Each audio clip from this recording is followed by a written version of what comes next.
the New Earth Fourth Hydrogen Energy Development Conference afternoon sessions.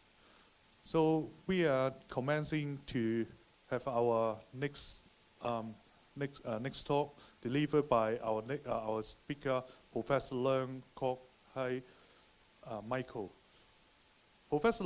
Engineer Professor Leung is the chair professor of renewable energies and the director of the Abilities R&D Energy Research Center in the School of Energy and Environments at the City University of Hong Kong.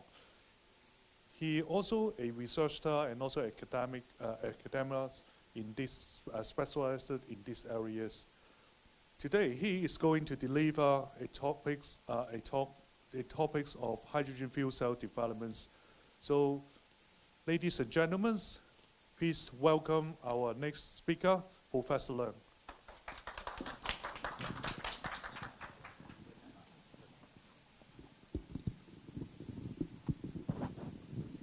Okay, thank you for your kind introduction. And I'd like to also thank Engineer Stephen Chen and Dr. Low for organizing this event, okay, so that we have an opportunity to share our expertise in fuel cell and hydrogen. Okay, so I would like to share with you our recent research in green hydrogen production and how we use fuel cell to convert the green hydrogen into electricity. And I would like to show you some of our recent research so that you will find that there is a lot of development to enhance the technology.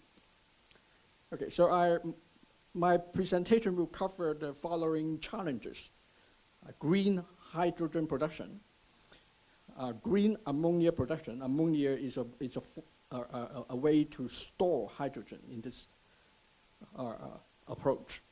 And then I will talk about fuel cell and also our research on the novel photocatalytic fuel cell. Okay, I think the background information is, I don't need to spend much time. Okay, we all know that we have energy crisis, environmental problems, and renewable energy is our ultimate solution. Okay, we can harness solar energy, wind power, okay? And however, the renewable energies are intermittent. Therefore, we need to have storage. So today we rely on batteries. Okay? And hydrogen is an alternative. Okay? So here I have some information about the trend for the cost of different energy storage methods. Okay? So I'm showing that we have battery, fuel cell, and this chart also include fuel for internal combustions as a reference. So based on these data, okay, this reports the life cycle cost, okay, for different approach for vehicles. Okay, so it shows that today's battery is maybe relatively cheaper than fuel cell. Okay? However,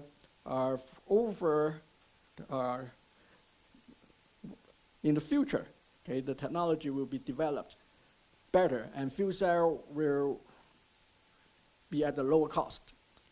So this is why we have to start to use hydrogen and fuel cell today. This is another chart to show, okay, what are the possible form of storage of hydrogen. So here it shows that if we consider the amount of energy stored and how far we have to be transported. Okay, Then on the left-hand side, if we have small amount of hydrogen productions and we want to transport hydrogen to distribute in the local city, we can choose pipeline. Okay? We have TANGAS. Okay? TANGAS have pipeline in Hong Kong for hydrogen transport. Okay, if we produce hydrogen and then we want to transport it to a farther distance to maybe in other countries by shipping, hydrogen is very light. Okay, so an effective way is to liquefy or at high pressure. Okay, then liquid hydrogen, okay, is an option. And then on the right-hand side, okay, if we have to transport this fuel to a farther distance, okay, ammonia may be a better option, okay, because liquefied ammonia consume a lot less energy compared with hydrogen. I will have later on some more information for this reference. Okay, so to move on, okay, to run the fuel cell, okay, we need to have green hydrogen. Okay, if we want to reduce the carbon emission to zero, okay, we have to begin with green hydrogen production. Here I introduce a number of promising hydrogen production methods. The first one is by means of electrochemical methods. That means if we have surplus electricity generated from our solar PV plant or our wind farm, okay, then the electricity can be used to drive an electrolyzer to decompose water so that we have hydrogen as a product. Conventional electrolyzer, well, the most important component in this system is the catalyst at the electrode. Platinum is what we commonly use in today's industry. However, if we want to reduce cost, okay, we have to develop more effective catalyst. At the same time, it is at lower cost. This also further presents, okay, to what we need, okay, in order to achieve water dissociation. Okay. We need to induce some water reduction reactions, and also we have to including hydrogen evolution reactions and oxygen reduction reactions. Okay, so here I show some of our recent work, okay, how we developed better catalysts, okay. So I may not go into the much details, okay, but here shows some of the innovations in this research.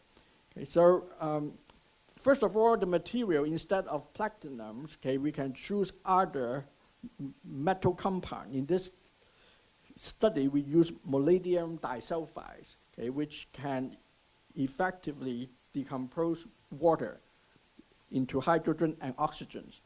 On top of this, we developed the catalyst in a nanoscale so that it can improve the reactive surface area.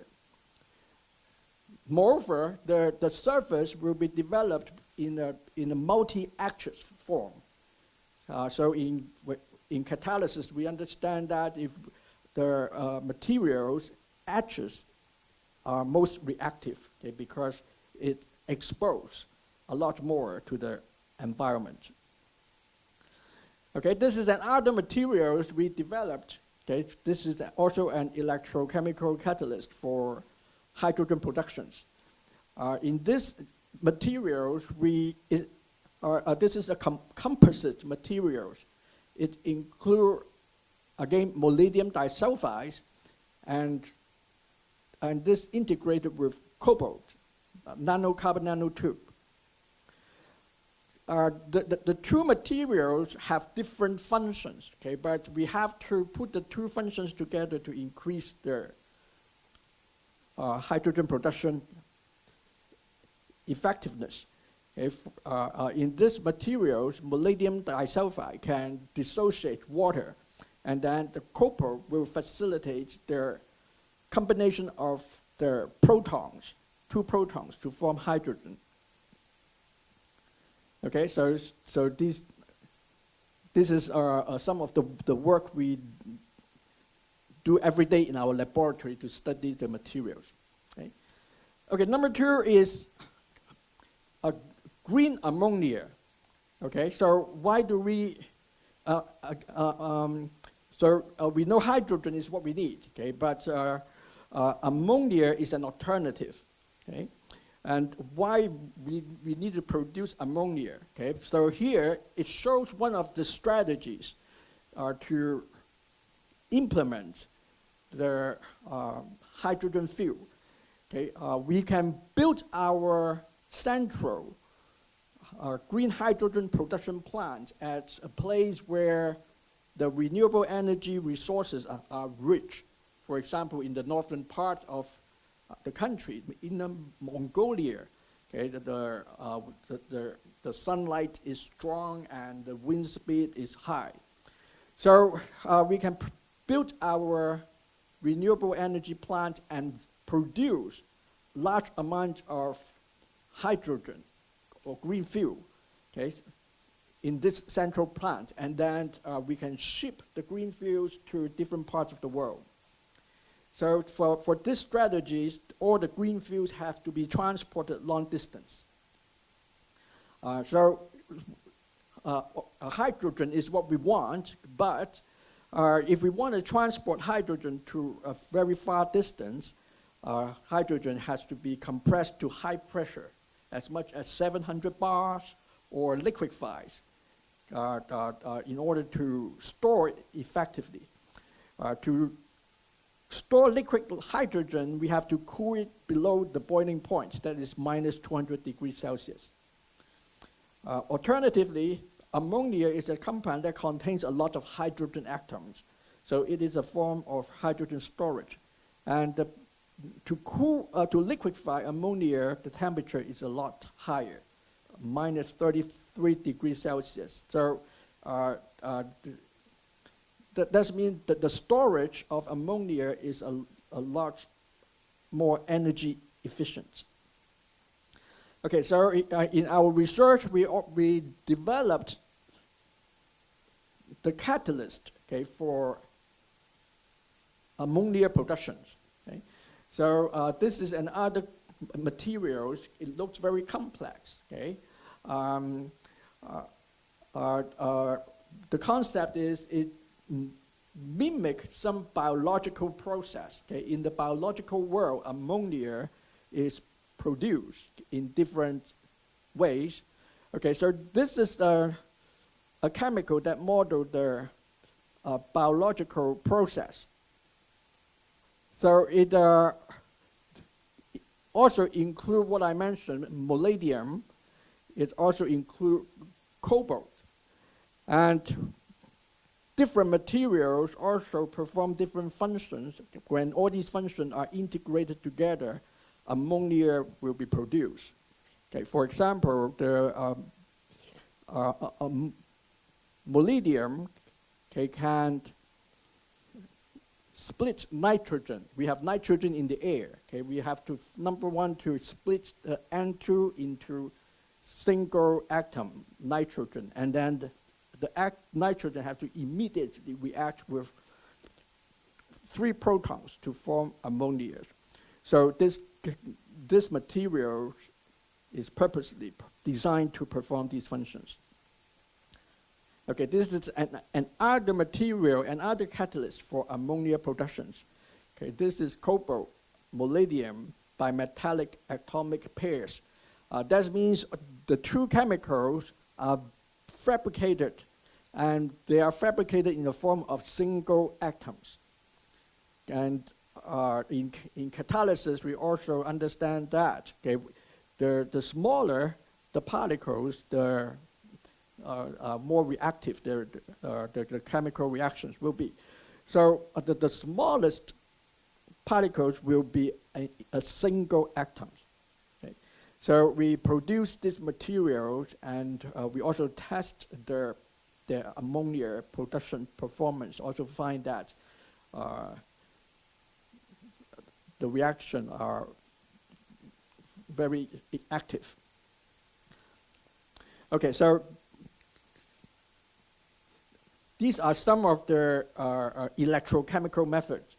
Another method is also more novel, more innovative. This is photocatalytic hydrogen productions. That means the catalysis will be activated by light. So we will use sunlight because sunlight is free of charge. Okay. So some concept of the solar photocatalysis, okay, when the chemicals is activated, it produces very strong oxidizing agent, such as hydroxyl radical, and also very strong reducing agent, that is a free electron. Okay. So let me sidetrack a little. Okay, or recently we successfully applied this photocatalysis to produce a new product. This is a photocatalytic anti-fouling paint to prevent the growth of unwanted marine organism growing on the bottom of the boat or growing in the marine facilities. Okay? So we also developed our own products, okay, in this research. Okay, back to today's topic. We also apply the same technology, solar photocatalysis, for green hydrogen productions. So that means when the photocatalyst is activated, the electron produced can decompose water to form hydrogen. Okay? So this is one of our earlier laboratory tests, okay, for the proof of concept. And then more recently, we further design our nano photocatalyst, okay, for improved performance. Okay, so this is one of the materials we developed,